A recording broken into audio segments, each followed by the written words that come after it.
বিশ্বম্ভরপুরে ইয়াবা মাদক সহ 4 জন গ্রেফতার। এসআর নিউজ 24 এ সবাইকে স্বাগতম। তথ্য ও ভিডিও চিত্রে মোহাম্মদ শুকুর আলী। সুনামগঞ্জ জেলা বিশ্বম্ভরপুর থানা পুলিশের বিশেষ অভিযানে 4 জনকে গ্রেফতার করে বিশ্বম্ভরপুর থানা পুলিশ। এদিকে কোরবানির গরু চুরি করতে গিয়ে গরু সহ এছাড়া নারী ও শিশু নির্যাতন মামলায় গ্রেফতার আরও একজন।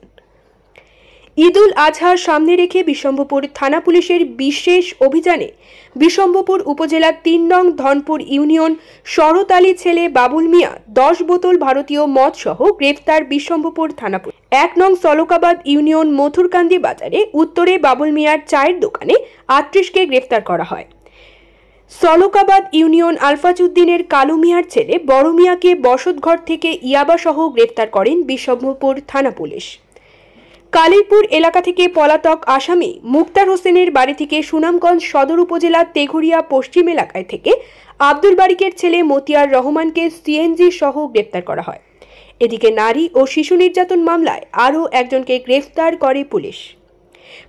পৃথকভাবে পুলিশের বিশেষ অভিযানে বিশ্বম্ভরপুর থানার এসআই শঙ্কর চন্দ্রদেব, এসআই আনন্দ Chandradev, ASI Mobarak Hossain, ASI Taizuddin, ASI Abul Hossain, Rubel মিয়া থানা গ্রেফতার করে। ঘটনার সত্যতা নিশ্চিত করে বিশ্বম্ভরপুর থানার অফিসার ইনচার্জ শ্যামল বণিক জানান, মাদক সুবল থেকে তরুণ সমাজকে রক্ষার জন্য বিশ্বম্ভরপুর থানা পুলিশ আরও কঠোর অভিযান চালিয়ে যাবে। পরবর্তীতে গ্রেফতারকৃত আসামিদের বিরুদ্ধে বিশ্বম্ভরপুর থানায় মামলা দায়ের করা হয়েছে। গ্রেফতারকৃত আসামিকে বিজ্ঞ আদালতে প্রেরণ করা হয়।